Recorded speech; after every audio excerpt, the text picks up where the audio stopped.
Halo semuanya, perkenalkan nama saya Nadila Amalia dengan NIM 2502010019. Jadi di sini saya mewawancarai saudara saya untuk tugas UAS Manajemen Pemasaran dengan judul Customer Dynamic, yang dimana saya mengangkat brand MOP atau Mother of Pearl. Jadi di sini ada saudara saya. Silakan. Halo, nama saya Ayu Landari. Saya saudaranya Nadila Amalia. Saya juga PR dari komunitas Bali Beauty Blogger. Jadi di sini saya menanyakan yang pertama yaitu Bayu tahu MOP ini dari konten TikTok atau Instagram pertama kali? Pertama kali tahu produk atau brand dari Mother of Pearl sendiri karena saya kebetulan adalah salah satu penggemar setianya dari Tasya Farasya. Of course, saya melihat dari kontennya Tasya Farasya yang saat itu sebelum COVID ya, saat COVID sih lebih tepatnya saat COVID dia bilang mau meluncurkan brand make upnya dia dengan nama Mother of Pearl. Jadi saya tahu dari kontennya Tasya. Berarti tertarik dengan MOP ini karena Tasya Farasyanya atau kualitas produknya dia juga? Pertama pastinya dari Tasya Farasyanya sendiri dulu ya, karena kebetulan kan saya adalah penggemar setianya dia. Jadi karena tahu dia akan membuat brand yang namanya Mother of Pearl atau MOP tadi, jadi saya follow dulu, terus kepo-kepo dulu tentang produknya. Dan kebetulan setelah mencoba produknya, ternyata saya suka dan memang sejauh ini saya sangat-sangat suka dengan produk-produk dia karena kualitasnya yang bagus. Jadi yang paling sering Mbak lihat informasi tentang MOP itu di mana sih? Di Instagram pastinya, karena saya lebih aktif di Instagram daripada di TikTok. Pastinya Mbak gini kan membeli produk MOP. Nah biasanya tuh pernah nggak ngebandingin brand MOP dengan brand lainnya gitu? Kalau untuk dipublish sih nggak pernah ya, tapi kalau untuk pemakaian mungkin pernah, karena kayak misalnya produk lipstinnya dia dengan produk lipstin dari brand Lux Creme misalnya gitu, menurut saya lebih baik produknya Lux Creme dibandingkan yang MOP. Jadi setiap produk yang dia miliki itu ada plus minusnya gitu dibandingkan dengan brand lain. Biasa kalau mau beli MOP nih, biasanya pertimbangin harganya, worth it-nya produknya atau apa dari kemasannya gitu? Kalau aku sih biasanya lihat ya kayak dari iklan mereka kalau mau launching produk kan suka kayak ada teasernya dulu kan. Nah dari situ tuh aku biasanya suka lihat do I need this gitu kan, apakah aku perlu ini gitu kan, apakah ini menarik perhatianku apa enggak kayak gitu. Jadi biasanya sih kayak gitu, kalau misalnya dari kontennya dia bikin aku tertarik ya, misalnya kayak oh aku ternyata perlu ini dan aku tertarik untuk beli ini, aku pasti beli kayak gitu. Biasanya kalau beli itu langsung ke toko makeup atau Shopee atau Shopee. Biasanya kalau faktor Mbak membeli produknya itu karena apa? Kayak misalnya karena diskonnya kah? Atau karena memang butuh atau apa? Yang pertama pasti butuh ya, butuh. Terus atau kalaupun nggak butuh biasanya bukan nggak butuh sih, yang pertama butuh, yang kedua biasanya kayak keracunan dari ini ya, sosmed ya. Terus yang ketiga pastinya diskon, apalagi kalau harganya diskon walaupun ngerasa belum butuh tapi ternyata kayaknya diskon nih, terus kayaknya bagus, pasti beli sih. Biasanya tuh langsung per item doang belinya atau langsung paket?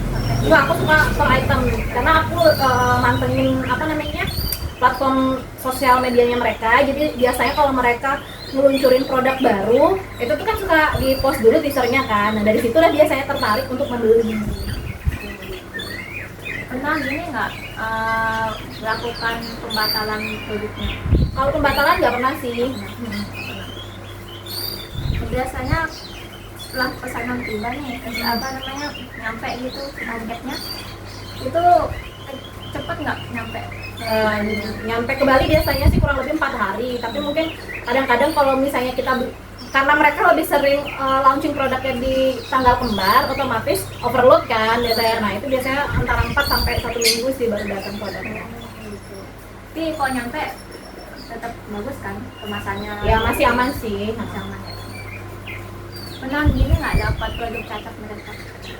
Kalau produk cacat sih enggak ya, tapi kalau untuk dari segi packaging mereka memang sering bukan beberapa kali lagi, tapi yang dulu ya packaging yang lama tuh sering banget ada masalah dengan packagingnya. Jadi kayak misalnya lip tintnya bleber yang kayak gitu. Tapi setelah itu Tasya Farasya di tahun 2025 kemarin itu sudah mulai upgrade semua kemasannya, jadi jauh lebih bagus lagi dibandingkan yang sebelumnya dari awal dia launching itu.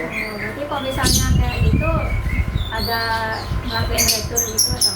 Karena kebetulan kan itu bukan cacat produksi gimana ya, jadi dia kayak udah pemakaian agak lama tuh, packagingnya kayak lebih gampang rusak atau segala macam, jadi lebih ke ngajuin komplain sih, komplain bukan pengembalian barang, tapi komplain bahwa ini packaging kamu ternyata kayak gini nih, supaya dia upgrade juga nantinya gitu. Tapi bakal balik lagi kan beli ke tukang? Pasti, karena memang produknya dia berkualitas ya, untuk harga lokal itu sangat cukup sih menurut aku, karena kualitasnya dia juga dibandingkan dengan brand luar itu sudah lumayan bersaing sih. Produk apa yang Mbak paling suka dari itu? Aku suka banget sama blush on-nya dia yang powder aku suka, terus yang cream itu aku suka, maskaranya bagus banget, tuh favorit.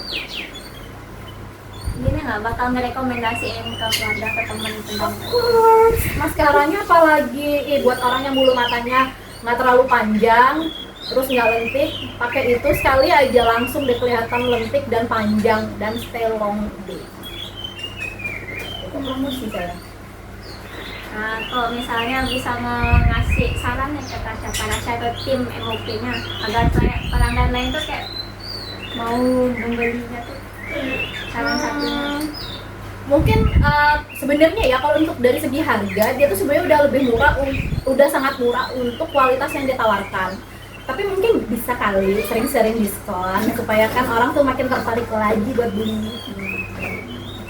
Tapi pelayanan dari tim MOP itu bagus banget. Oh, good banget, bintang 5 kalau mereka itu. Mereka tuh selain tim sosmed dan selain tim e-commerce-nya ya, kan kita belanja biasa di e-commerce ya. E-commerce-nya untuk Tasya Farasya dan juga tim dari MOP-nya sendiri itu sangat terbuka dengan yang namanya kritik dan saran. Jadi kayak seperti tadi dibilang, produknya dia yang packaging lawas dari yang masih zaman Covid itu sampai di bawah 2025 itu kan memang banyak banget cacatnya ya. Lalu di tahun 2025 itu akhirnya mereka upgrade semua. Ibarat kata tuh kayak ngabisin stok yang lama dulu. Akhirnya sekarang benar-benar didengarkan apa yang dikeluhkan sama customer-nya, jadi sekarang dirubah jadi lebih bagus, jadi lebih baik gitu. Itu aja sih pertanyaannya. Ya, baik. Itu aja pertanyaannya. Jadi sekian dari wawancara saya ucapkan